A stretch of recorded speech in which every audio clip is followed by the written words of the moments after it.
Ben, come on in. Oh, look at moving voice now. Okay, so just so you guys know, that's what we're waiting for. Thank you very much. What was your name? Emilio. We got a camera guy. Hi.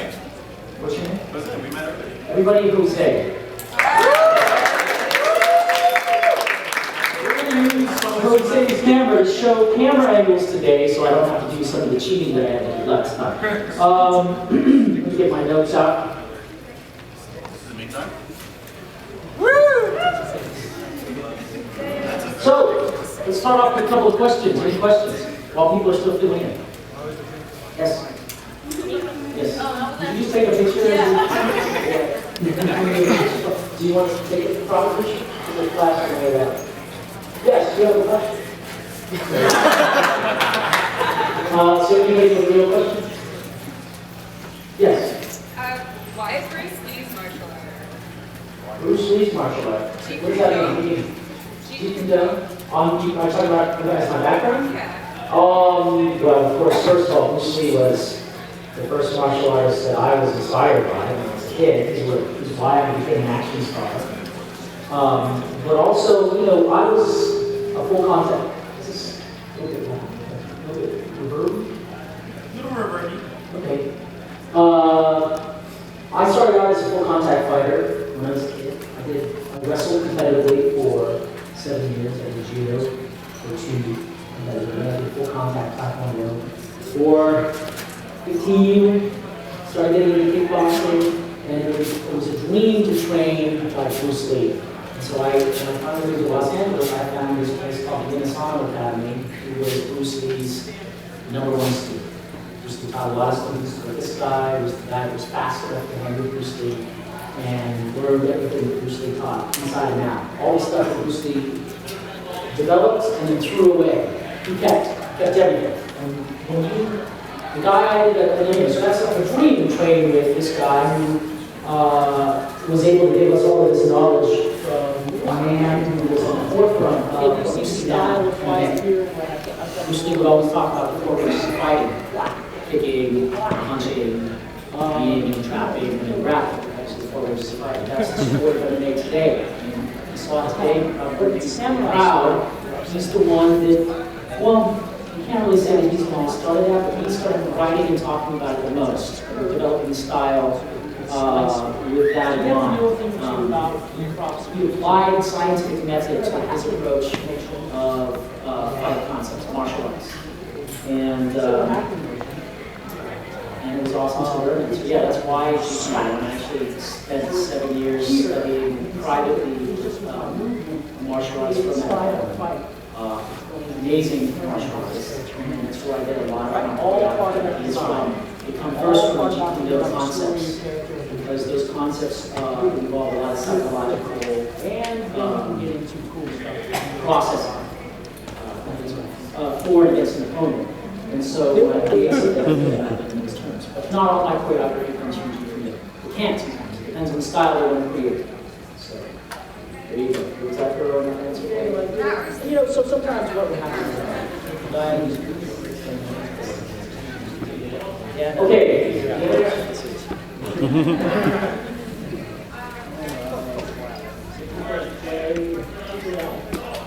Do I do any slow things? Long distance? No.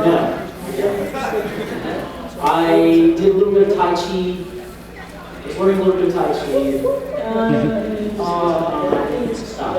It's good stuff. I like it. You might have had something for just by getting him. I was full contact taekwondo fighter. I wrestled in track. I have to. In fact, those were my 3 sports growing up. We're all very aggressive, fast-paced, high impact, high action. So, although I studied a little bit just because it's right. And interestingly enough, they use cheese out, just sticky hands. That's a little bit slow. That's kind of incorporated into Jeet Kune Do, and we use a little bit of it in training, but we don't delve into it too far. Yeah. Come on. This is cheese out.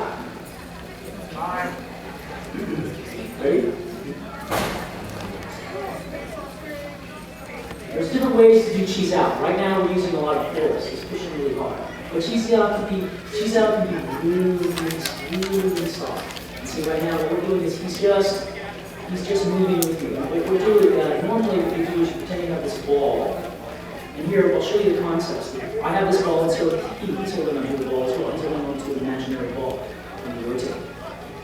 Now the thing that what's going on here is you can't really see what's going on here very much, but if he doesn't have a proper center line, I can come straight in. But if he has a proper center line, see, he can adjust now and stop that attack. And the same thing, he has an attack right here, look. There it is. Go ahead and make it a punch. Good, yeah. So I have to adjust my center line, so if he goes to punch from there, now we stick. That's why it's called sticky hands. And as we go, all kinds of things can happen. You're not always going to be able to guard the center line perfectly. Things are going to open. Very good. So, thank you very much.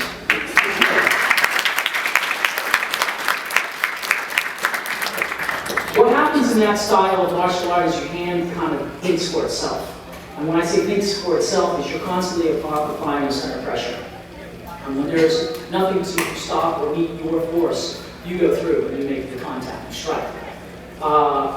We use a little bit of it in choreography. You know, I like to use that stuff in choreography. What type of can I usually do?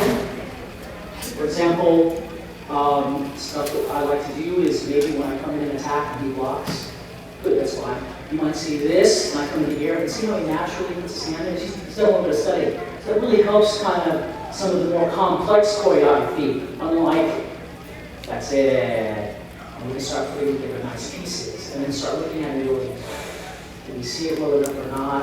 Because if you do too much of it, it starts to look like this.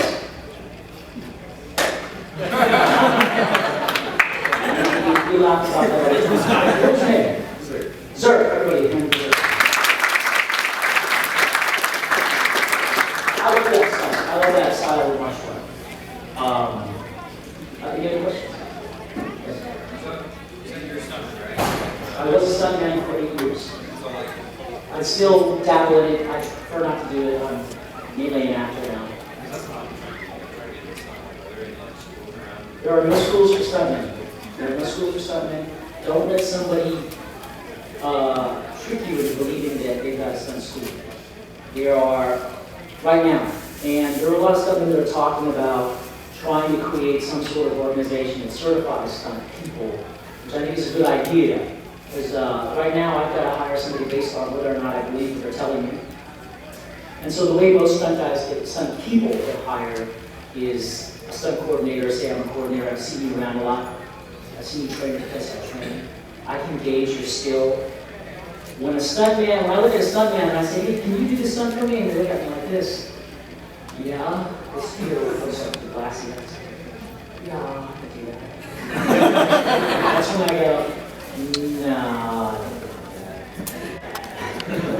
Because those guys hurt themselves. And the thing that's hard is when you come out and you've got to take every job, but you don't. Sometimes you got to say, no, I can't do that. And you get more respect from the sort of stunt coordinator for that. I had to do that. I worked on martial law. I don't know if you guys know that. I told you to show you. So this was Sam Malone starting. And they asked him to slide a car. They had the camera right here. They asked him to drive a big Suburban and slide it and stop right next to the camera. And there's a whole camera crew there, like, ready to shoot. And I'm sitting there going, oh, I can't do that. I'm not trained as a driver.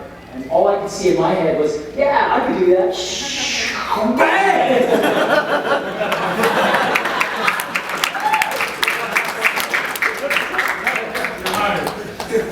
Don't lie about your ability. You get more respect. I respect people who are straight up with me. I want to train those people. I want to tell them which way to go. So there are no stunt schools, but most stunt people come out with a level of expert level at a particular sport. Sometimes they're champions in martial arts. Sometimes they're high-level gymnasts. Okay. Sometimes they're motocross riders. Sometimes some of the guys out there right now are ex-skaters, free runners. Free runners tend to stay in the free running realm. Some of them are venturing out into stunts. To us, to a stuntman like myself, hey, they're just doing stunts. I show up to a set all the time. They go, hey, can you run up that wall and jump off that and do that? When I was a stuntman, I go, yeah, and we figure it out.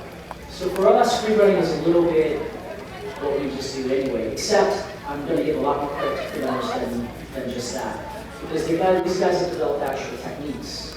They're really good techniques. And you know what that techniques for scaling walls, jumping off platforms, and leaping distances. And if we had a stunt school, you can incorporate that kind of knowledge into the stunt school and make a better stuntman. There is a place you can go to learn freeriding in California. It's called Tempest, and there's another place called White Lotus. And we quit, so I needed to help him out. He needed to get out of there, so I was going to go replace him. But then the producers were too cheap to bring another guy out, so I didn't have to get on the product. I spent 2 weeks on Avatar, helping them conceptualizations for how the action